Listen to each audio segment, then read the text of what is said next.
bizarros especiais dessa floresta.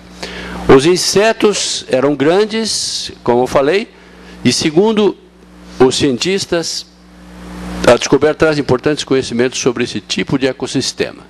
E aqui estão restos de insetos, todos extremamente bem preservados. Para estar extremamente bem preservados, é soterramento repentino. Você vê que lama, olha, 100 quilômetros quadrados, 30 metros de espessura, fora o carvão que está abaixo, que são mais 40, 50 metros, tudo de um golpe. Só que foi tudo uniformemente, depositou num remanso de um riozinho, de uma lagoa. Claro que não. É óbvio, é 100 quilômetros quadrados contra a ideia. Como é que não enxerga? Lama, tem que ter água. Não é terreno sólido. Percebe? O argumento é sério para a evolução. Próximo. Vamos a uma outra, agora lá no Polo Ártico. 2007, 2006. Em 2006 foi encontrado em Spitsberg, uma ilha perto da Noruega, e foi encontrado o quê? Um gigante do tamanho de um ônibus, semelhante a um plesiosauro. Aqui está a marca do local que eles acharam. Aqui está a cabeça do animal com 2 metros. A cabeça tem 2 metros de tamanho. As vértebras são do tamanho de pratos e os dentes do tamanho de pepinos grandes. Um monstro enorme. A região é um cemitério com muitos esqueletos intactos. Preste atenção nisso. Esqueletos intactos. Sob uma camada de lama. Novamente aparece a lama. Agora, é um monstro de 12, 15 metros de tamanho, mas não é um monte. Como é que eles foram soterrados tudo ao mesmo tempo? Na lama. Os ossos pareciam ter sua integridade preservada. Preste atenção nisso. Ossos preservados, parece. Segundo a evolução, esses fósseis teriam 150 milhões de anos. Próxima. Eu quero dizer que, não coloquei aqui, mas a reportagem dizia que havia um odor muito interessante, perceptível, que era odor de gasolina e petróleo. Não sei se vocês perceberam o movimento, quando começou o degelo, agora no ano passado, intensamente, que foi muito mais intenso que nos anos anteriores, a União Soviética avançou com seus submarinos e navios no mar, dizendo que era seu território. Lá na cadeia Lomonosov, que eles falam. Não é que, ele falou, não, essa cadeia de montanha começa no continente e abaixa para o fundo do mar, portanto é continente ainda nosso, e nós queremos tomar conta disso. Por quê? Petróleo. Tá? Noruega, uma das grandes produtoras de petróleo. Aqui tem petróleo. Então vai começar um movimento.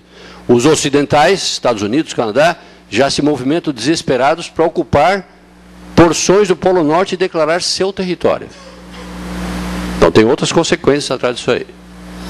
Aqui está uma tabela que nós já publicamos e nós resumimos essa informação comparada entre fósseis e seres atuais. Por exemplo, dos licopódios, o índice 100 e o atual 10 em relação à proporção de tamanho. E, portanto, o tamanho desse animal, desse vegetal atual é 10% do fóssil. O fator 0,1, que seria 10%, e assim por diante. Pteridófita, libélula, tubarão, jacaré, pinguim, condor, tatu canastra, preguiça, elefante, seres humanos. Aqui é uma linha mais espessa. Então, eu vou arredondar. o tamanho dos fósseis em geral é 40% a 50% maior do que as espécies atuais. No caso humano, a comparação foi com a idade. Nós não temos a medição, né? A gente sabe que eram gigantes, mas tá bom, se eu não tenho essa informação é com a idade. Foi feita a comparação com a idade, não é o ideal, mas dá uma ideia.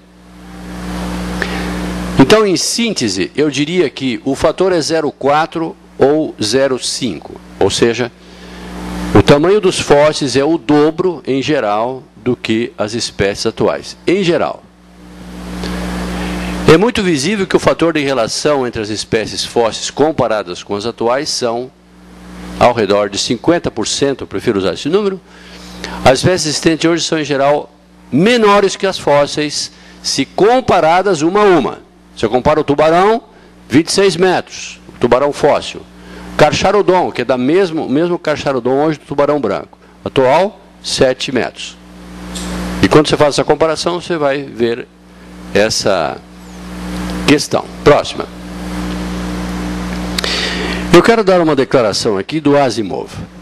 E eu pensei essa declaração porque eu considero muito importante e foi feito por um evolucionista. O fato intrigante que os animais pré-históricos serem tão maiores que os atuais. A vida estaria se degenerando? Vejo que essa afirmação, ela é o oposto do esperado pela evolução.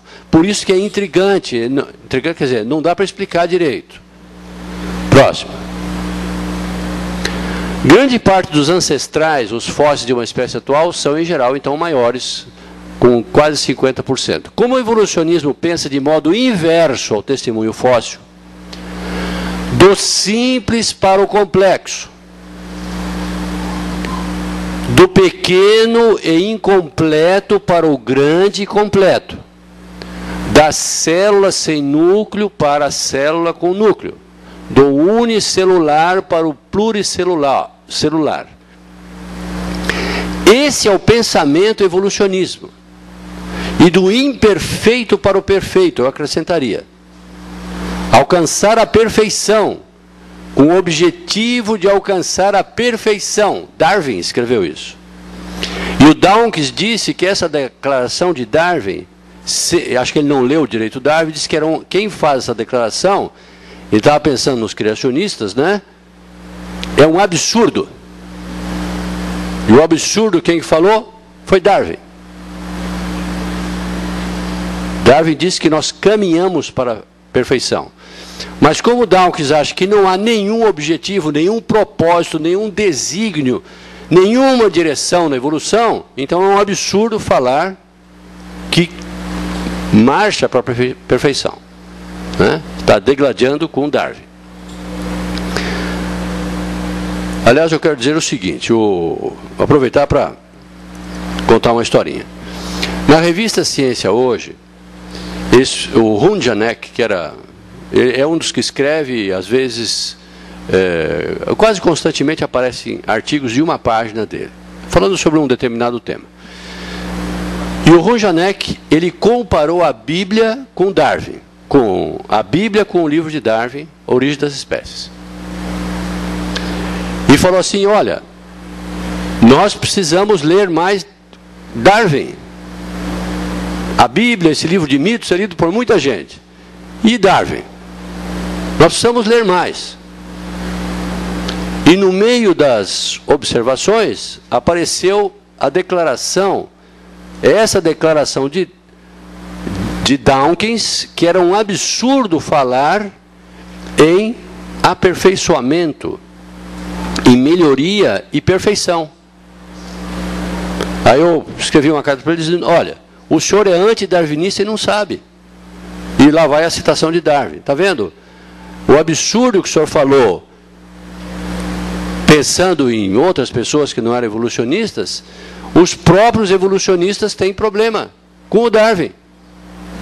Eu quero dizer, e ele falou assim, nós precisamos citar mais o livro de Darwin. Citar nos trabalhos, né? Eu falei, olha, o livro já está sendo citado. perante os tribunais da história e da ciência. Ele está sendo citado, né? Os evolucionistas precisam ler a Bíblia para fazerem afirmações adequadas sobre o criacionismo. E nós precisamos ler o livro de Darwin para ver qual é realmente a ideia de Darwin. Esse livro, A Origem Superior das Espécies, ele traz as ideias de Darwin. E eu quero dizer que eu não li o livro de Darwin, eu estudei o livro de Darwin.